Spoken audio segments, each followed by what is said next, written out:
Hello, my friend.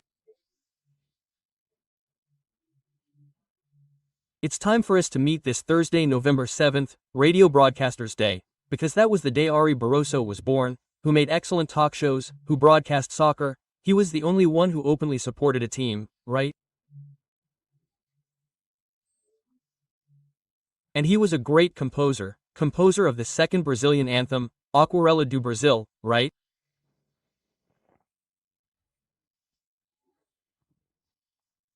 And for me, it's very satisfying to record this day, because when I was born, my father was a radio broadcaster.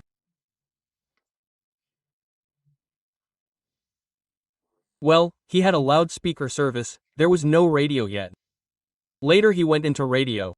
So when I was 7 years old, he put me on the microphone to play a child role in a soap opera. I stayed on soap operas, radio shows for a long time.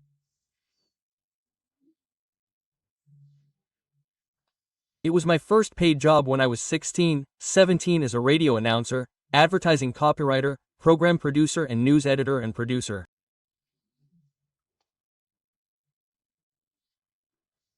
We did everything back then. Radio Independente de Lajado. Then I went to work in Porto Alegre at one of the stations associated with Radio Difusora.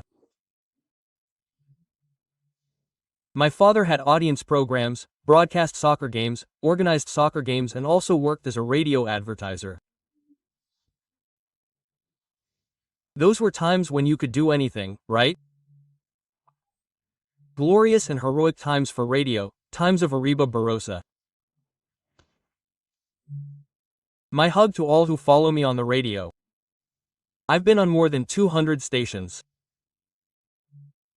To all the colleagues from these stations where we've been together for many years.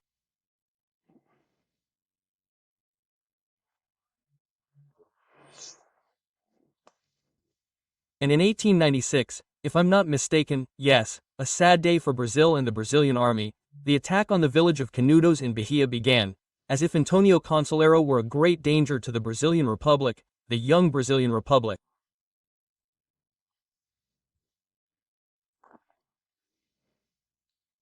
And it was a massacre, okay? All of this in a classic of Brazilian literature written by a journalist, I think it was in Estudão, Euclides da Cunha, Os Sertões. It's a book that is known all over the world. Well, let's move on. Don't forget to subscribe and leave a like or dislike at the end.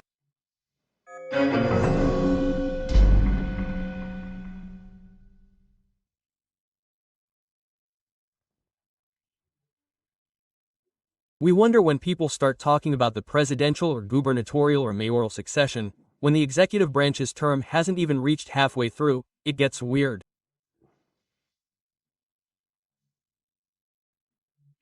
It's a sign that you're tired, right?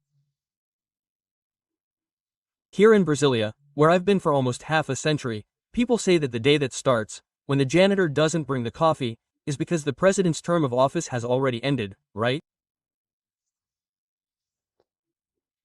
And I say, when people start discussing the mayoral or gubernatorial or presidential succession before halfway through, it's weird, right?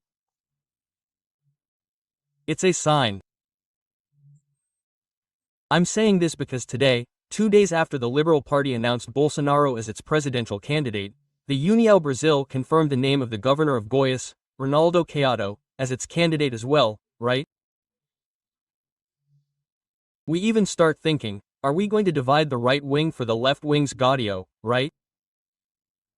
Over in Uruguay, it's like this, there will be elections on the 24th or 25th in the second round, because the right wing has divided itself, right? And now the left, which is in the lead, with the broad front, will finally have the union of the center-right in such Colorados and whites. Well, anyway, let's get back to Brazil, right? Well, because that's the subject, the parties are already preparing for 2026. By the way, Rodrigo Pacheco, president of the Senate, who is from the PSD, which is a party that was a great winner in the number of mayoral elections in the last election, saying that his candidate is Lula for re-election, Lula 4. I think it's complicated, right?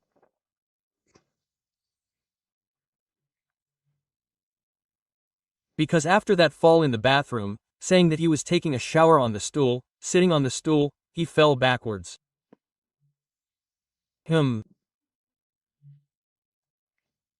I see some dangers there, the same ones that the Democrats saw in maintaining Biden's candidacy, who gave up to go to Kamala. It didn't work either, but Biden would probably have had even fewer votes, right? Well, within this resounding victory of the Republicans everywhere. House, Senate, I didn't even mention it, right?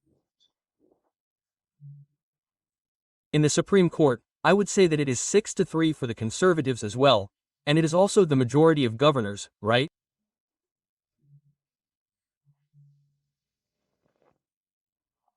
But anyway, it was the day when here in Brazil it was time to give proof. Dr. Freud explains it, right? In individual and social psychology, people show, look, President Lula is more popular than Malay H, and someone asked, no, but it is necessary to give proof, right, because it is down. Well, the president of the PT used a certain language. When something is public, we choose the language, right? Especially when occupying an important position, like the president of an important party that is the PT, which is in government, which has been in the presidency of the republic so many times. I said that Bolsonaro, by celebrating Trump, is being a sycophant, right? That is not a word for a party president, right? We can talk about this at the bar, talk to friends jokingly, right?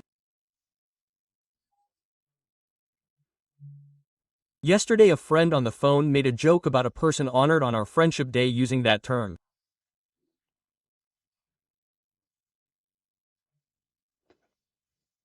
But people, in public, I said, finally, it's a kind of signature, right?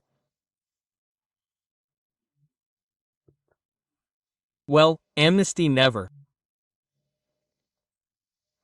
Nobody asked me without amnesty. So I keep thinking, right, about human imperfection, because gratitude is a quality, a feeling of gratitude.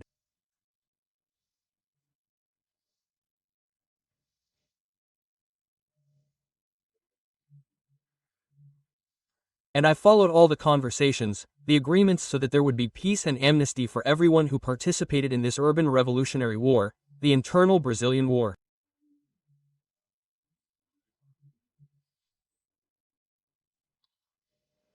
And everyone was amnestied.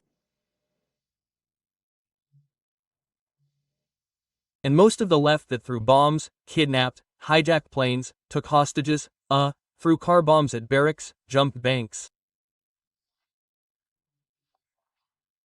I was robbed by the armed revolutionary vanguard Palmares there in Viamão, I think in March 1970, if I'm not mistaken. Everyone was armed. If anyone fought back, they would be killed. Since there were so many deaths there, employees, right, of embassies, of the American German embassy, murders, right, they were amnestied even for blood crimes. Now there are lipstick crimes and there is no amnesty. By the way, it seems that Deborah had a hearing today, right? If she was a drug dealer and such, a custody hearing would already order her release, right, that kind of thing. Well, let's move on.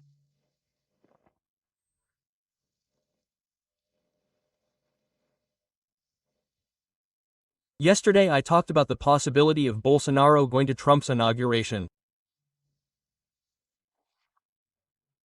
Malay will certainly go, Meloni will go, right? Benyaminania will go, the guy from Hungary will go, Bekele will go, right?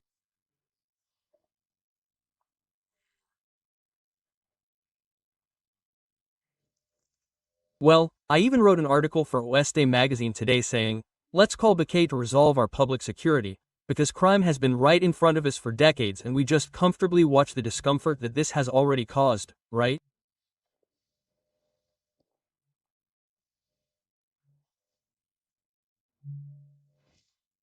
Well, but then I was talking, I have received a special passport several times for a mission, covering the presidency of the Republic in Japan, covering the UN, I don't know where, right? It's a passport that was valid for a month, something like that, to fulfill that mission that was in the interest of the country. Or even people can receive diplomatic passports. And if Trump, who has the power to do so, gives Bolsonaro a passport, because for now his passport is being held, he handed it over at the request of the Supreme Court, right?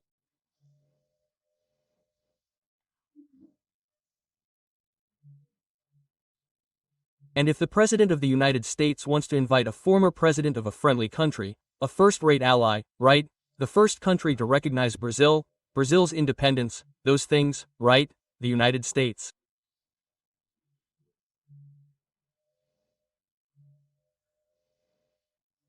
What could happen then? Someone says, no, you are prohibited from leaving the country, because there will be I don't know if there will be a dialogue, right?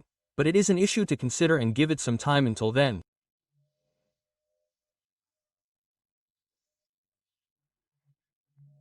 Well, I was talking about the United States. I saw on social media, people recorded themselves exploding because they lost the election. And then I even wrote it down here, right? How sad this weak generation, unbalanced, weak, fragile, dependent, spoiled. The world ends. They can't find within themselves the strength to know that this is the pendulum of democracy. Now some, now others, depending on the will of the majority. But they don't accept the will of the majority. It's the spoiled child who was contradicted by his parents and makes a big deal out of it, like we're tired of seeing today in shopping malls, right? Children who weren't educated at home, right, from an early age. Another thing they're messing with there is health issues. The lessons of the pandemic are already so great. Trump is already talking about suing Bill Gates because of vaccines, right, and changes there, bringing people who followed the reality at the foot of the bed, on the floor of the hospital, right?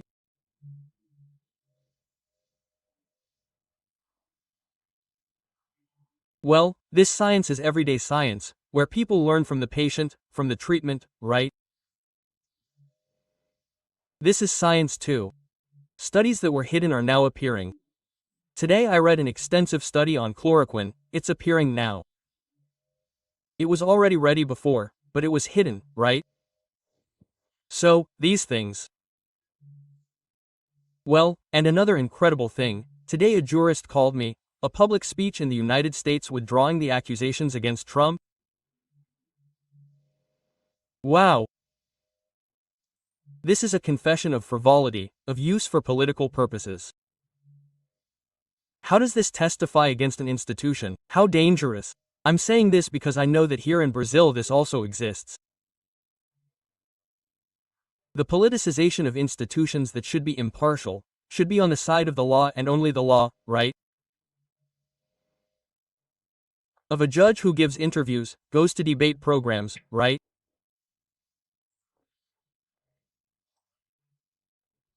When the judge speaks in the high places, the judge is that balance, is in the middle between the defense and the prosecution, with the law in hand, lex, right? The public prosecutor's office, right? From the United States.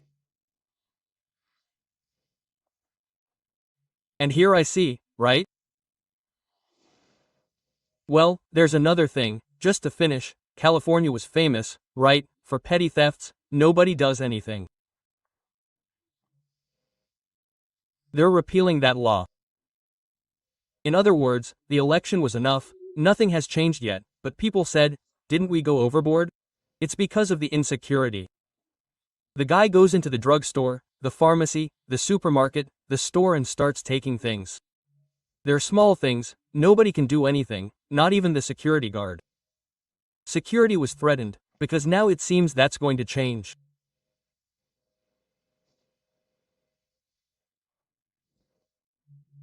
New times starting from the first world economic and military power in Brasilia. Alexandre Garcia.